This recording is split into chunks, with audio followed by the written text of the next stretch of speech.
I get the feeling that there's probably going to be more than meets the eye here.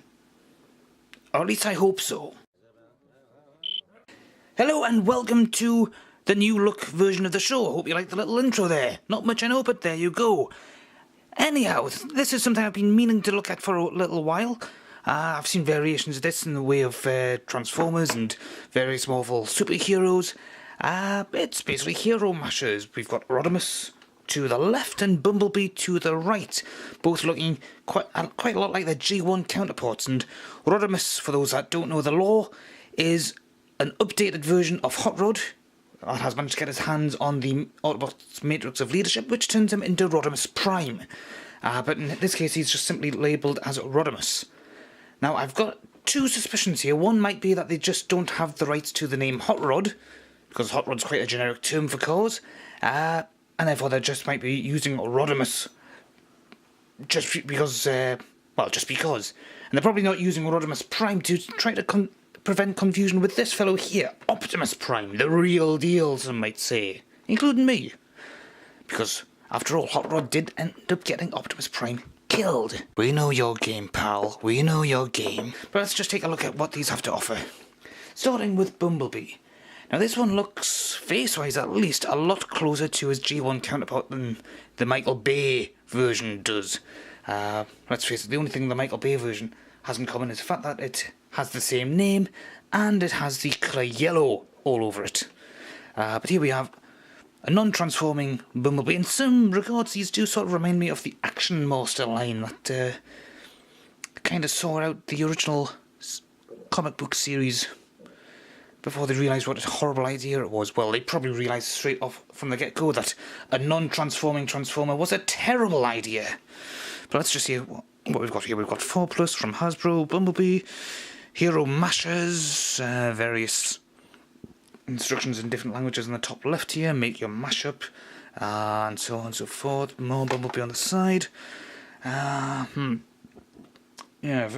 goes to show that you've got various different assortments here, so it's numbered to show you who it's from. So that's number 3 is the leg of Starscream, number 2 is the leg of Bulkhead, 1 is one of Optimus Prime's arm, and the rest is all pure Bumblebee. Anything else? No, you've just got that hideous mixture of Optimus Prime that looks like he's came back from the dead yet again, with yet another different combination of body parts. And it's probably going to be pretty much the same with Hot Rod here. I mean Rodimus. So here you can see he's got parts from Heatwave, Soundwave, and Jetfire. That's supposed to be Jetfire? What the... Can they please settle on one generic look for this fellow? He seems to have gone through more plastic surgery than Michael Jackson ever did. Poor fellow. Not to mention name changes.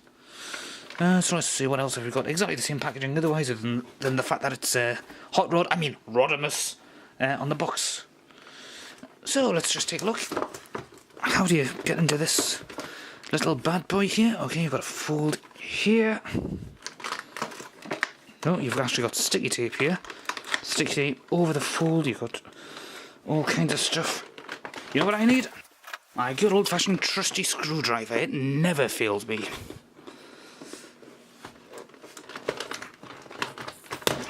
I've just realised I've accidentally quoted Megatron, but completely out of context. Unlike some of my other warriors, you never fail me, Laserbeak. Gotta admit, I did also see Starscream, and I was tempted to get him, but that would have meant having to do my Starscream impression.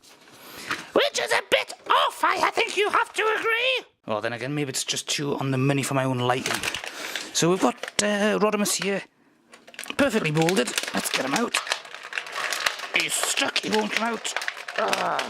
He doesn't want to. Oh, his head's came off. Alas, poor Rodimus. I didn't care one bit for you. So let's just see, how does this actually work then? So I see, okay. So you've got this little peg here that Rodimus goes onto. Somehow. I haven't broken him already, have I? This cost me about 10 quid. Oh, good God, you've got the hole right there. And that's supposed to line up. And it's not doing it easily, is it?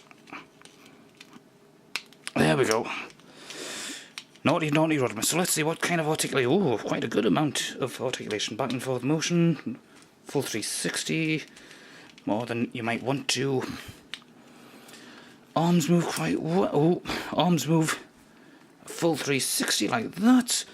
But because of this little thing here, which doesn't have any additional articulation, he doesn't get a full range of motion there. And the forearm is quite limited. Is it meant to be that limited? Yes, it is. Because if you try bending it too much, it'll just pop the part off. And let's see what we've got leg-wise. Good range of kicking motion there. The knee bends quite well. Bit disappointed with the arms, at least on Rodimus. Let's just get his grill thing off and pop that on the back here. The plastic quality does feel quite good overall though, and I've got a bad feeling that, yes, that's just gonna get in the way, isn't it? Yes. And that's not particularly impressive. It's slightly transparent. The camera probably isn't going to pick this, but you can sort of see through the plastic. It's literally that transparent, that poorly coloured, so to speak, that it allows you to see right through it. Let's see then. Let's put these other parts together and see what else we get. Okay, so the leg is so far assembled quite nicely and easily. Oh, hang on, we've got some articulation there. So it looks like you've just got to be... That's bizarre. The left arm does have movement, the right arm doesn't. What is going on?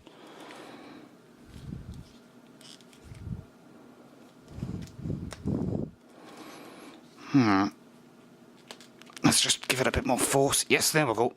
We have movement, although it does feel like the arm... It's in there quite securely, but it does feel if you put too much pressure on moving it, it's going to end up falling off. So let's just have our Rodimus look up at us in a somewhat... Ooh. Well, it doesn't really give you that much posability, to be frank. Obviously, I'm working around a camera, which is never easy. Let's just see if I can get some difference here. If I move off to the side here, that might just...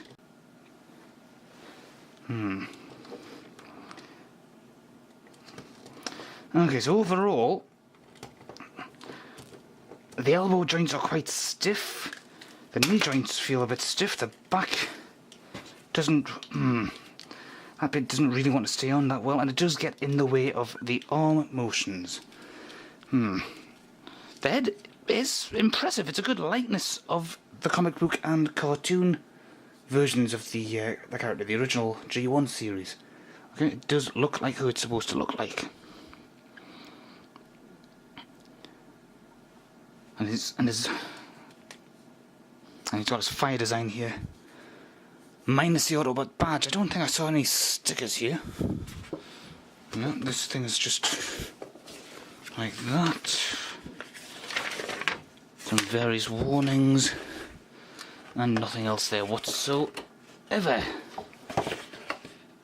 Nope, completely empty. Alright, so... Yes, it is posable to a degree. I'll probably have to mess around a bit more to find out what kind of angles he can do, but if you try to get him to lean back like this, he's just going to fall over. Like that. So can you... Ah, there you go. Make sure you've got one leg behind him and one leg in front, and you can have him lean back as much as you like. Let's have him put his fist up in the air to signal victory. Ready?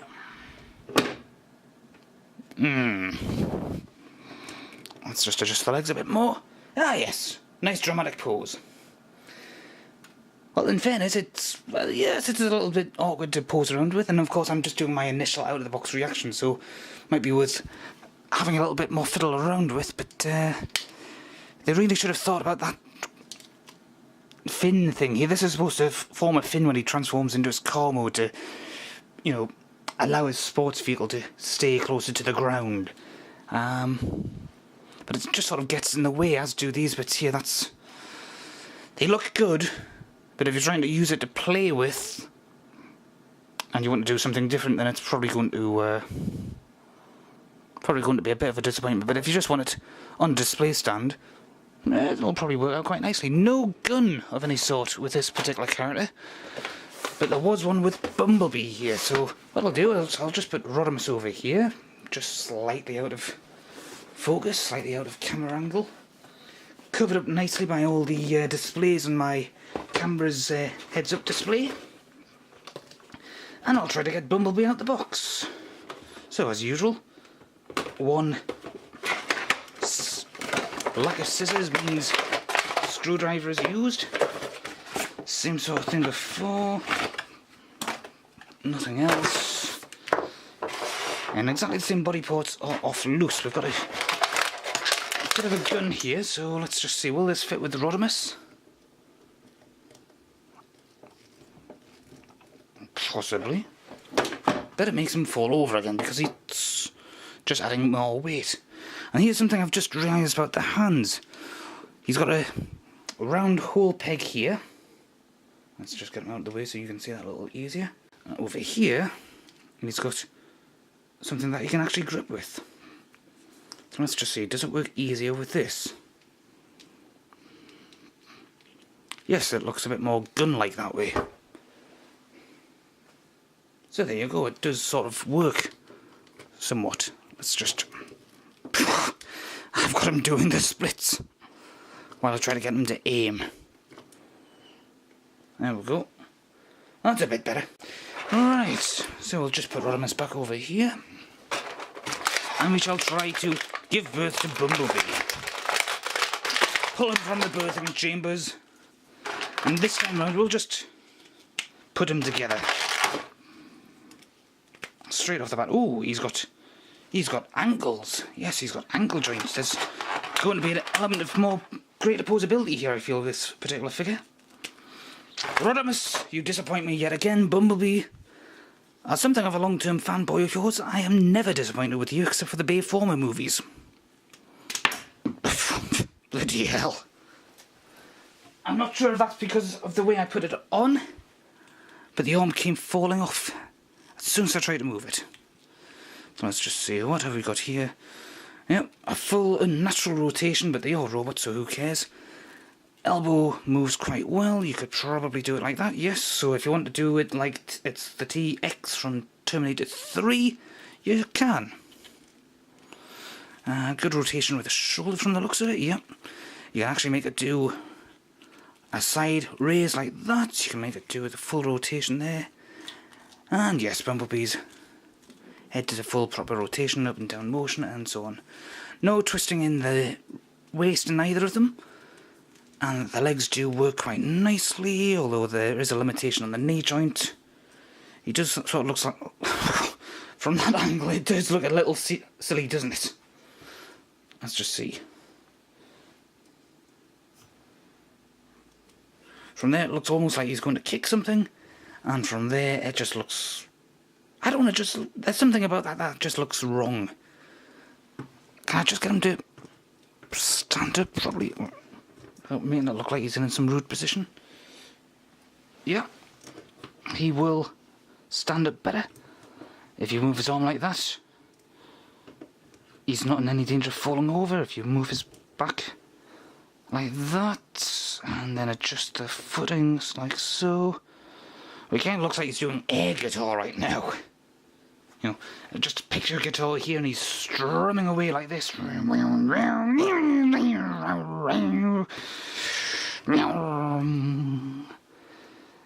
And overall, not too bad. I only picked two of these up, and in all honesty, they don't look bad. I suppose if I put them on a shelf with other posable things, I might be able to make a nice little picture out of them, or something like that, and maybe do something dramatic with them. But I don't think I'd really want to bother because they're a bit of a... They do feel like a bit of a pain. Tell you what, this was his gun, so let's just take it off Rodimus. because there's certain things Rodimus shouldn't be trusted with, and just give Bumblebee a gun. Which is a bit ironic given that Bumblebee didn't actually have a gun in his original toy. He just went around unarmed. I don't think he had guns for most of the series either. Now there are pegs on the back here. So in theory, accessories such as Rodimus's tail fin here should probably fit, although it will look undoubtedly ridiculous. There you go, it's an angelic Bumblebee, sort of. Kinda. Maybe. Well, he was going to move there, but yeah, this gun doesn't really stay in properly, but yeah,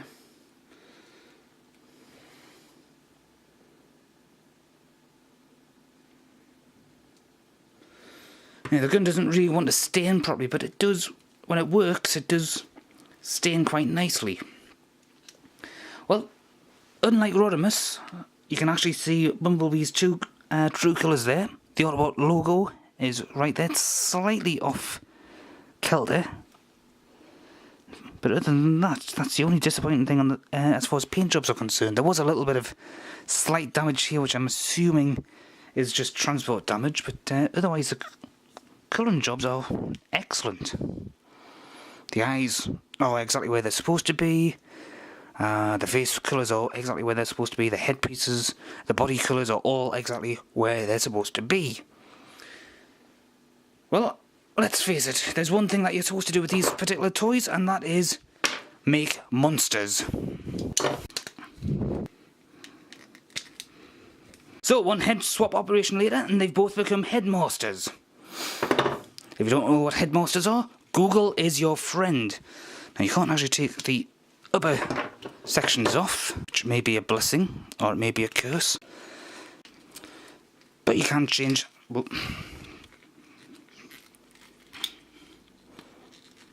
but you can change the lower forearms, for example. Now, one thing I noticed when I was putting this part on, some of the paint job is already starting to come off. I don't know if the camera's going to pick that up, but you might just be able to see it around about there. Never mind.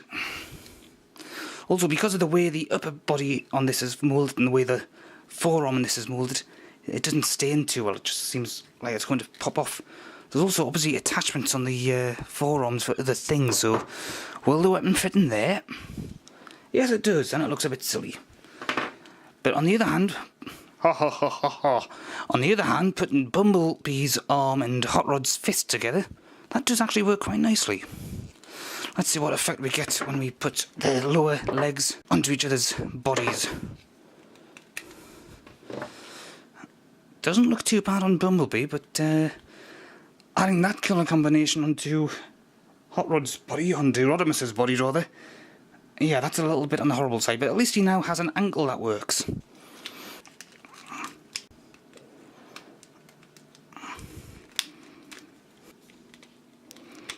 And just for completion's sake, just to give you an idea, if you put all of Rodimus's leg onto Bumblebee, that's the result. One leg longer than the other, of course, because these thigh sections aren't exactly compatible in terms of length, and they're not exactly compatible with this mould either. The groin sections are just two totally different. Or is that just because... Ah, right. There we go. That's a bit better. I had it facing around the wrong way. You've basically got more side little holes here for more stuff to go in. Whereas when you put that on to Rodimus's body, it does make him look like he's got a rather dainty leg.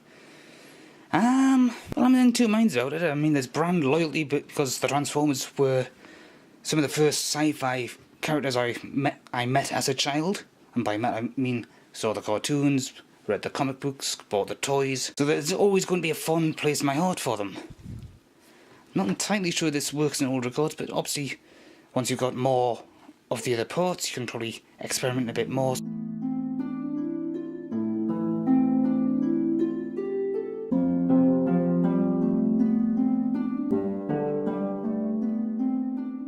Some of the parts of one mould obviously aren't compatible with other moulds. It might just be that that pig is absolutely terrible as well. Let's just do a turn like that and see. No, that makes no difference at all. That's just a terrible joint and a terrible attempt to combine ports that aren't really compatible.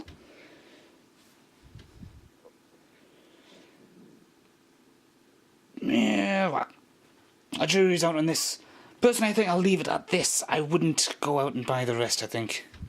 I might be tempted to go and get one of the Marvel superhero characters and just see if the ports are actually compatible. I somehow suspect they will be, and that will make an even greater monstrosity, but I think I'll just call it quits there. But I will say this before I go. It's alive!